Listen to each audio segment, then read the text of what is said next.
struck by the new political confidence of the forces which favor the right to choose abortion, as we said, and how much more outspoken individual women had become, because whatever the political decisions, it still comes down in the end to an individual choice.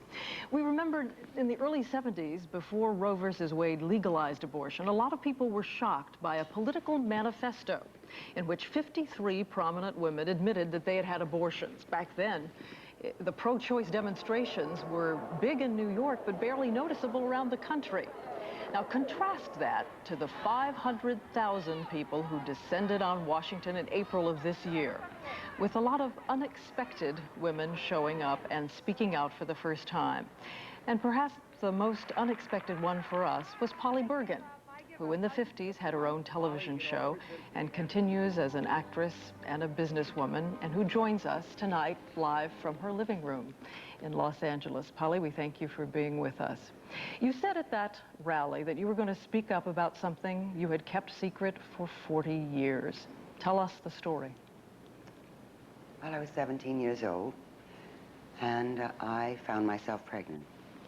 I was just starting to earn a living, not really a living, but I was cutting demonstration records as a singer. And I had really no steady earning ability. My mom and dad both worked. We were Southern Baptists. My mother and father had always believed very much in me, and this was something that I couldn't deal with at all. It was impossible for me to even consider having this child. I found someone in a terrible place, and I had an illegal abortion and almost died and was left unable to bear children for the rest of my life.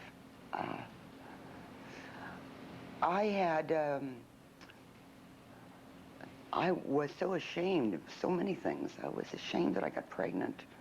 I was ashamed that I couldn't have the child. I was ashamed that I didn't have the money to take care of it. I was ashamed that I couldn't tell my parents, who would have, couldn't have stood it. And I don't think I could have ever revealed the fact that I had done all of this if my parents had not passed away. Did you do it impulsively? No, I didn't. I thought about it very carefully.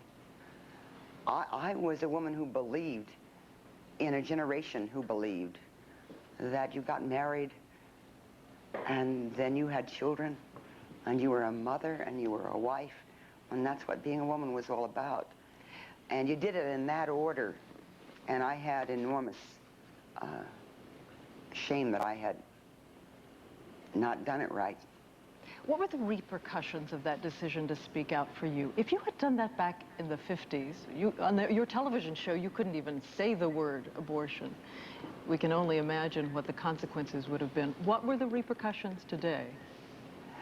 I think the repercussions today would not exist, probably. I think that there are women today who are single, who are of an age when they believe that the biological clock is running down, who want very much to have children, as I wanted very much to have children, at the right time.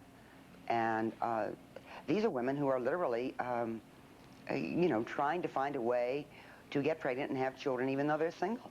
They're either going to some kind of a sperm bank, or they're going to a friend whom they love and admire and saying, you know, I don't love you as a, you know, somebody I want to be married to, but I want to have a child. I think that everything has changed today. Well, let's explore this a little more, this change that appears to have taken place in the past few months and over the past few years. We'll explore it with someone who is on another side from Polly Bergen, but is a moderate voice, I think it's safe to say, on the other side. Frederica Mathewes-Green is editor of a newsletter for an anti-abortion organization which calls itself Feminists for Life. Has something changed in the level of shame women who have had abortions are expected to feel?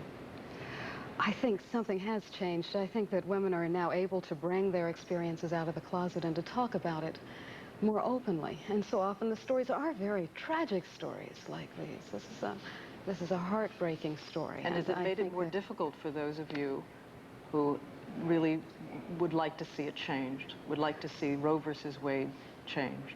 I don't think so, because certainly one of the strengths of the pro-life movement is the aborted women who are pro-life. The organizations like Women Exploited by Abortion and American Victims of Abortion, which come together so they can talk about their abortion experiences and begin to share and begin to get that sort of healing. But when you hear a story like Polly's story, you've got to face the reality. And the reality is that there will be women, she would say, who are going to go and seek illegal abortions and have what happened to her. All right. This is a terrifically tragic story. I think that perhaps we have compounded the tragedy by dividing the question the wrong way. You see, this was an unfair choice for Polly. It's either your offspring or your career. A woman shouldn't have to make that choice. I don't even know whether it's a matter of career. I think it's a matter of being able to have a child that you can nurture and love and care for. There are so many children today who cannot be cared for, who are starving, who are abused, who are murdered, who are unwanted. And I believe that ultimately, if the woman does not have the ability to make that choice for herself, if the legislature makes it, that legislature is also going to end up making the choice perhaps 10 years down the line. But Polly, let me ask you that you about must have this. an abortion.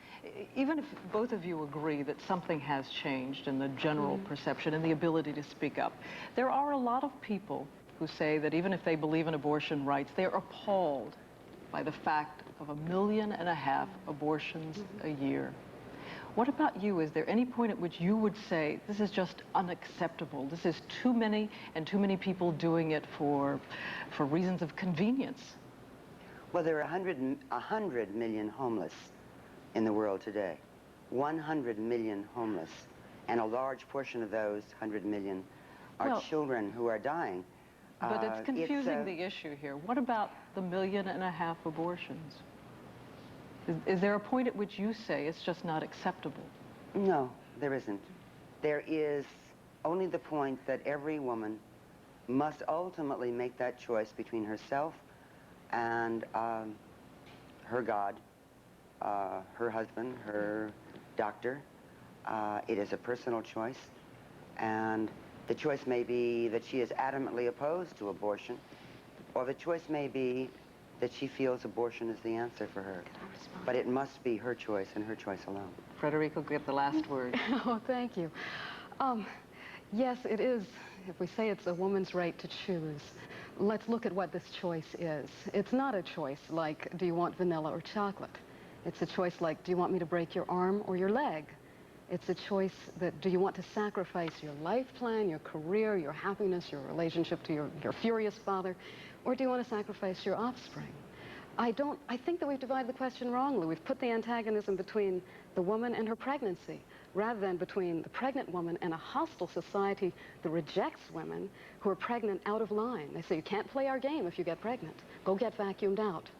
I'm not sure that the feminist promotion of abortion has really served our purpose in the long run. Frederica and Polly, we thank you both for being with us tonight. Again, it does come down to decisions made alone often.